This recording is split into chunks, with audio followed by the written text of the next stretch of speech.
parang sinampal ako ng katotohanan na hindi lahat ng OFW ay meron. Tsaka dito ay ano, swertihan lang talaga. Oo.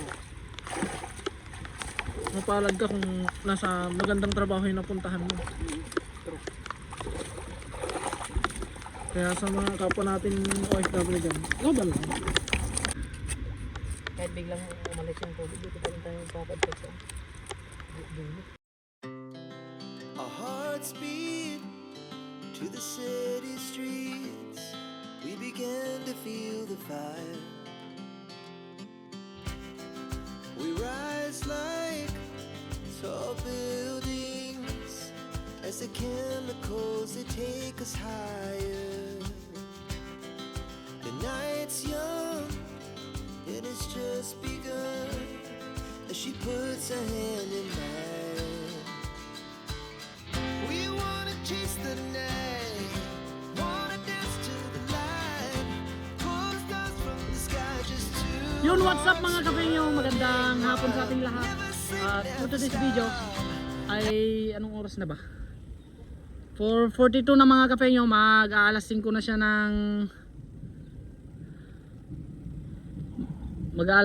ng hapon. Kaya nandito kami ngayon ni Tunying sa ilog. Ayun si Tunying mga kapengyo.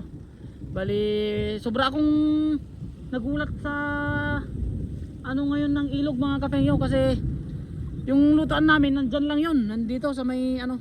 Pero ngayon wala na tayong makita. Gawa ng yung nagdaang mga pagbaha dito sa Taiwan, yung bagyo tapos malakas na ulan. Naanod mga kapengyo pati yung kubo dun sa tabing doon sa tabing ilog doon. Natangay lahat kaya wala na kaming yung mga gamit namin dito ay wala na kaming nakita mga kapengyo. Inaanod lahat ng baha. Bali, ayan mga kapengyo. Ayan.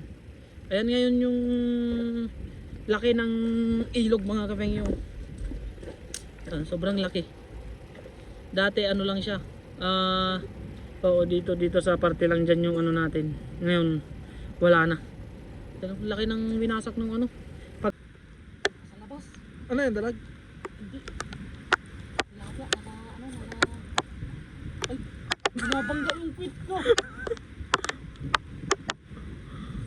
Ang lalaki. Akala ko binigay mo sa akin, naka-play na. Di ba? Bossing, ang lalaki nasa ano. Ay, sayang naman yan, bossing.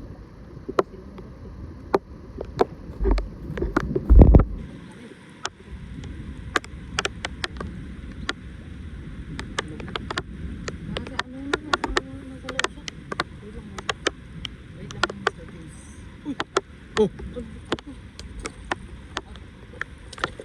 Andito sa ano? Andito sila sa labas. kaya nga eh. Kunin mo na, ihagis mo na lang dito.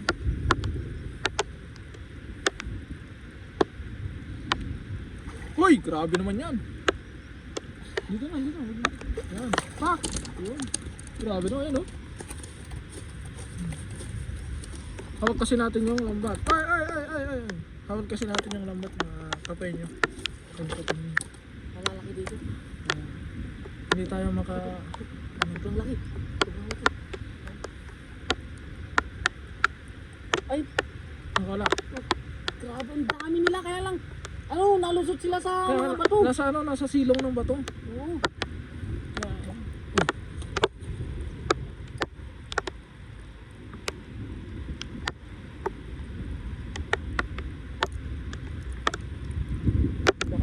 Baka may ahanap tayo, naulan pa naman. Ang lalaki niya Katunying. Sigurado na to. Uy, ang mga ano dito. Nasa loob.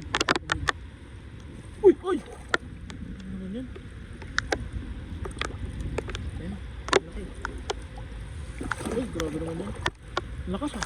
Uy. Nasa loob naman yata eh. Uy, meron pa doon ah.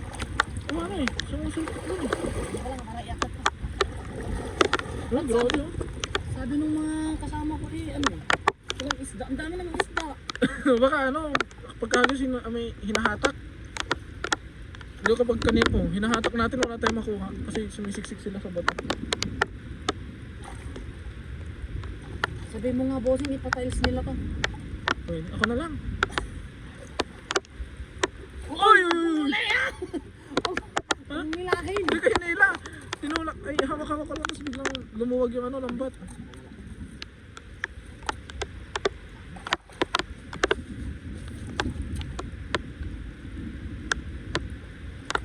Tandaan lang natin mga kapengyo kasi ano, ang dami. Ay!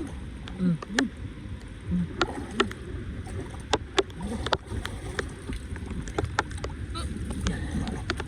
Ari!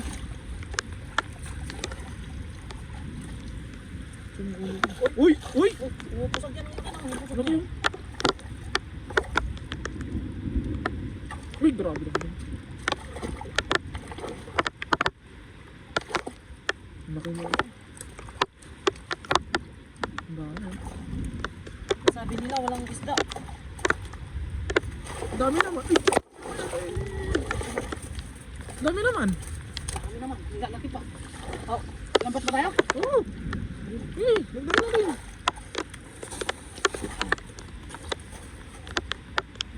Ang laki nito. Ito kaya pala. Yung tingnan mo. Nasa labas. Grabe naman po. Pinapakabaw na naman.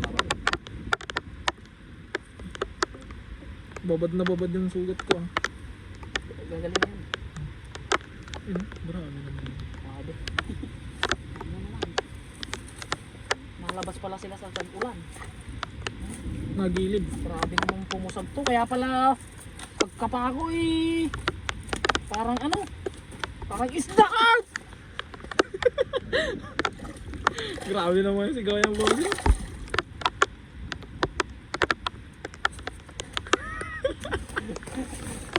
Muntik ng... Grabe naman yun.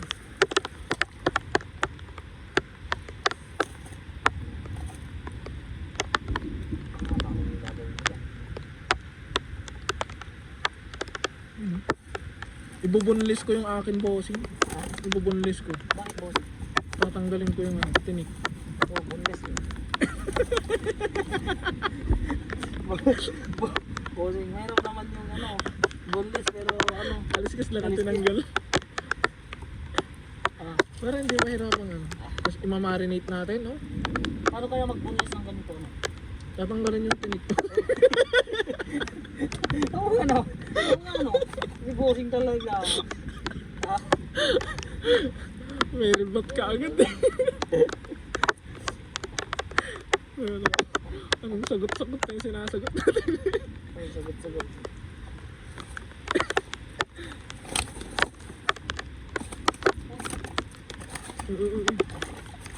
Uy. Tatlong hagis pa.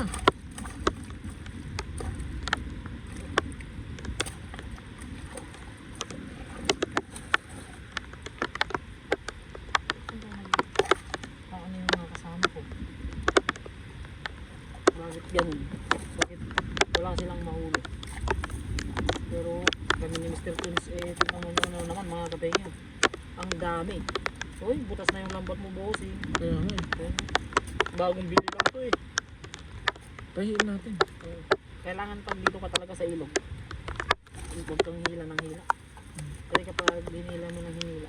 Kasi yung mga bato, pag nakarinig ka ng ganun, Isang punit, isang tansi na putol. so huwag mo nang asahan na ano, na makikita mong okay yung lambat mo. Parang siya, pag nakita mo siya sa iba, huwag mo nang asahan na okay kayo. Kung gusto mo bang magtagal kayo, Tahiin mo na. oo, tahiin mo na. Ang alin? Lambat ah. Ay, galit ka na, pati isda. Sabi siguro ng isda, pati ako dinadami mo dyan sa Payat ano, boss. Payat. katangahan mo. Sabi siguro ng isda ano. Kapan?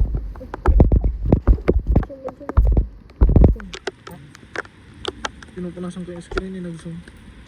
Sige, igis pa. Ha? Punayin natin to. Kaya maglinis ko.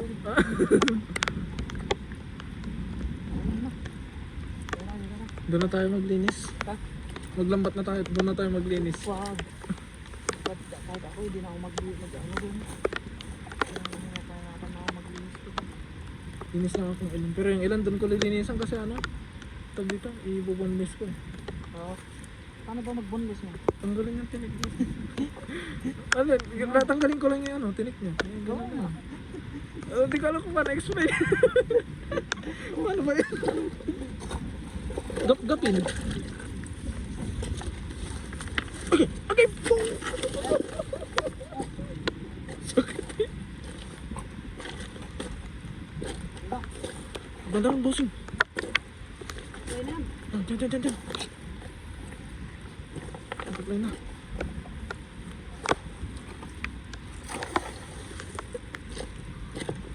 Nakakanta ulit bossing. Meron yan. Malaki yan. Ay, bossing. Ano yung camera natin dito para makita tayo? Aray, huwag mo hilahin ba? Okay naman, malinaw naman. Malinaw pa sa pagtingin niya sa'yo. Oh! Ay! Ay! Ay! Ano lang?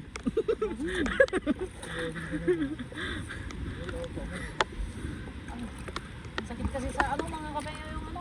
Kailangan gumapang ka talaga. Habang hinahanap ko to. Ay! Meron pa bossing? Ay, may tanong pala ako bossing kasi ito kadalasan kong naririnig sa mga tao sa ano, mga Pinoy ba? Mga Pinoy mindset. Kasi sabi nila bossing, kapag daw nasa abroad ka, marami ka daw pera. At saka hindi ka daw nawawalan, ganun. Tapos nabibili mo daw lahat ng gusto mo, nakakain mo yung gusto mong kainin. Totoo ba yung bossing? Anong masasabi mo sa ganung komento ng mga kababayan natin na hindi pa nasusubukang mamuhay dito sa ibang bansa? Totoo naman yun na talagang may pera dito sa abroad. Kaya lang, pero yung sasabihin na maraming pera, mga kabayo, wala. Walang madaming pera kasi marami tayong obligasyon eh. Kung sa atin lang yung pera natin, mabilis lang siguro makaipon. Pero kung yung mindset ng iba na nandito sa abroad marami ng pera, hindi mga kapeyo kasi ranas na namin yan eh, yung mga ganyang bagay eh. Ipaliwanag mo kasi Mr. Tunying kung ano yung ano, para malaman din ng mga viewers natin yung ano. Totoo dito, nabibili namin lahat ng gusto namin mga kapengyo. Pero yung ano kasi, yung sa amin, parang regalo namin sa sarili namin ba na siyempre naghihirap kami dito. Kaya bigyan naman namin yung kaligayahan yung sarili namin para maging malusog naman palagi. Ako naman kasi bossing, ano, na-try ko din, nakabili din naman ako ng mga bagay na gusto ko. Pero bago ko mabili yun, ay kailangan ko munang pag-ipunan talaga. Hindi yung, ay gusto ko itong bilhin, bibili mo na agad, hindi. Kasi kailangan mo ding isipin yung kakainin mo kinabukasan sa mga susunod na araw. Kasi hindi porke nasa abroad tayo, hindi na tayo nawawalan. Natatry ko nga mag-ulam ng asin bossing. Ay, natatry kong mag-ulam ng mantika na may toyo. Ay, uwa. Dito? Pilipinas? Hindi, dito. Dito? Oo. Nung nag-umpisa pa lang ako.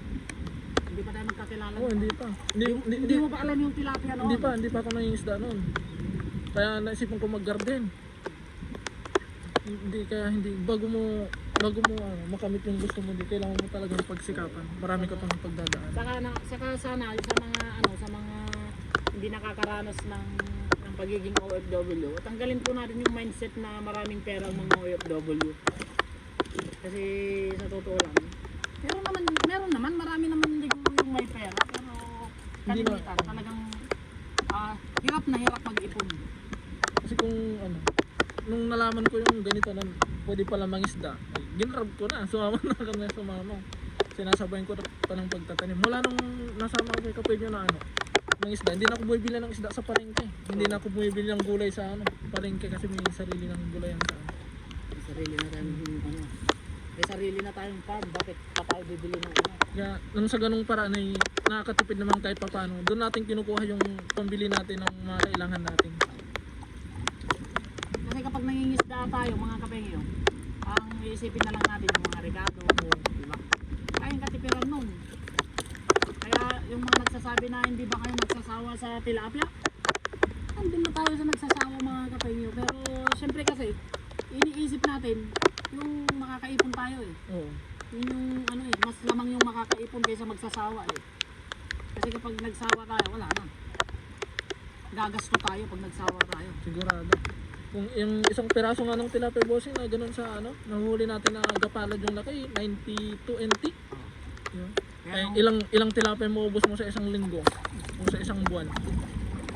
Kaya yun yung ano, reality ng pagiging isang OFW. Tapos yung mga ano, naghahanap ba ng pasalubong? Normal na yun sa atin. Kung maghanap ng pasalubong. Akala ko din dati kasi hindi ko din sila masisisi kasi nung nandun pa ako sa Pilipinas, eh, tingin ko talaga sa mga OFW, maraming pera. Pero nung nandito na ako, doon parang sinampal ako ng katotohanan na hindi lahat ng OFW ay meron. Tsaka dito ay ano, sortihan lang talaga.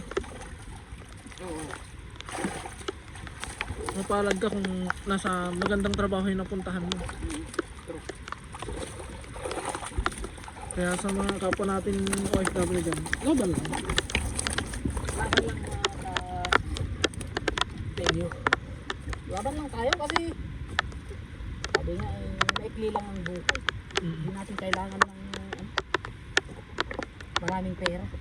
Ang kailangan natin, Masaya. saya. Kahit sabihin nilang pera. Pera ang kailangan. Diba?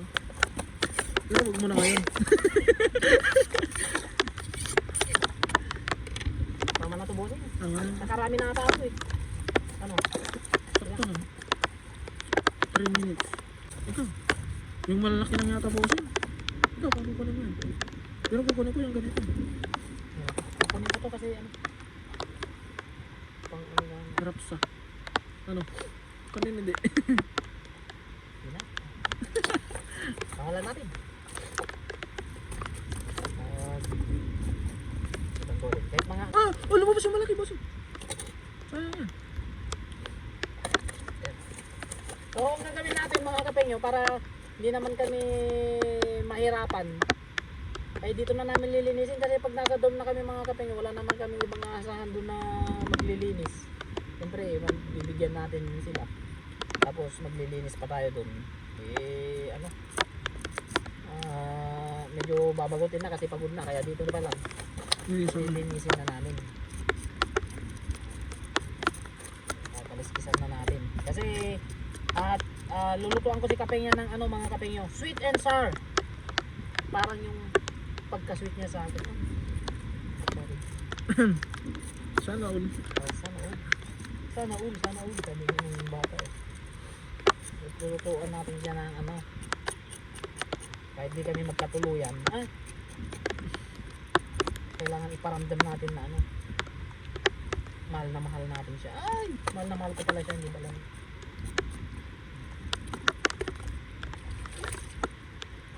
Simple lang to, boring. Dito ba? Simple lang mga harap. Ayan mga kapengyo, tapos na tayong maglinis. Kaya ang gagawin natin, uwi na tayo. Solve naman na tayo mga kapengyo dito sa nahuli natin.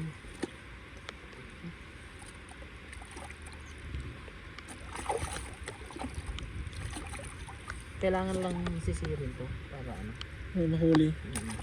Hindi mo pwedeng hilahin ng hilahin kasi masisira yung lambat tas umaano sila sa bato yung tawag doon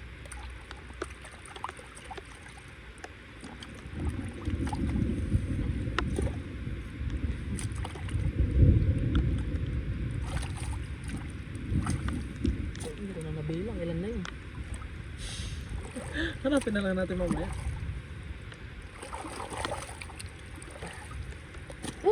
thank you asan na yun naman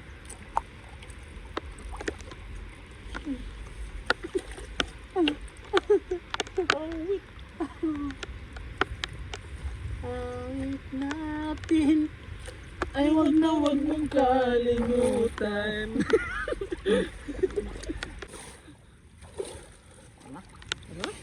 wala talaga Wala. Lagyan na lang natin sa safety yan para hindi makasugat. Ano po sa ganito? Ay, parang ito yun.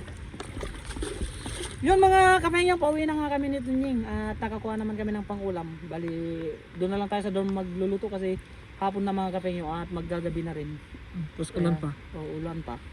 Doon na tayo magluluto para ihatid natin kay Kapenya sa susunod na mga araw. So let's go. Yun, what's up mga Kapenya? Magluluto tayo ng sweet and sour na tilapia. Ayan, kompleto na po tayo.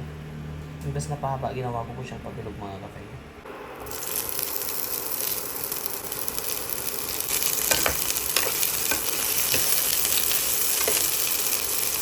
Na ano na natin tong medyo na ano natin siya, kaya ilalagay na natin siya dito sa kasama.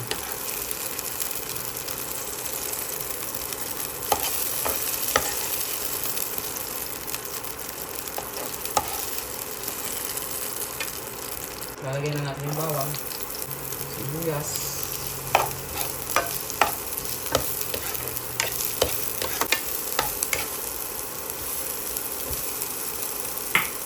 bali ito naman yung sabaw ng ano natin, ng tulya natin mga kapatid. Ito yung gagamitin natin na pang sauce, pang sauce para malasa siya. So ilalagay na natin mga kapatid.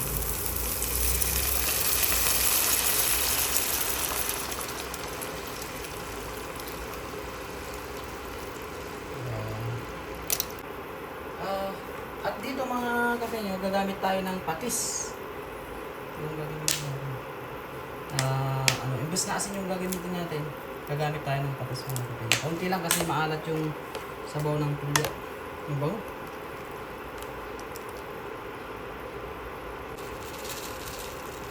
Sweet and sour mga kapatid. Ayan.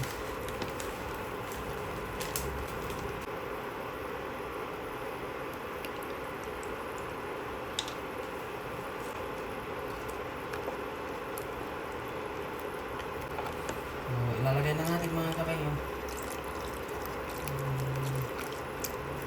Medyo ano yun lang natin. Luluin para hindi siya ano.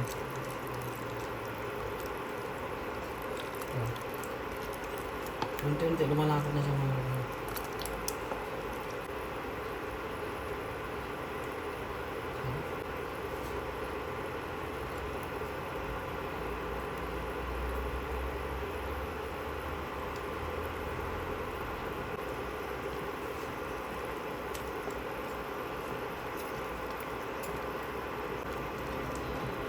Hearts beat to the city streets. We began to feel the fire. We rise like tall buildings as the chemicals they take us higher. Night's young, it has just begun. As she puts her hand in hand. We wanna chase the night, wanna dance to the light. Ingredients.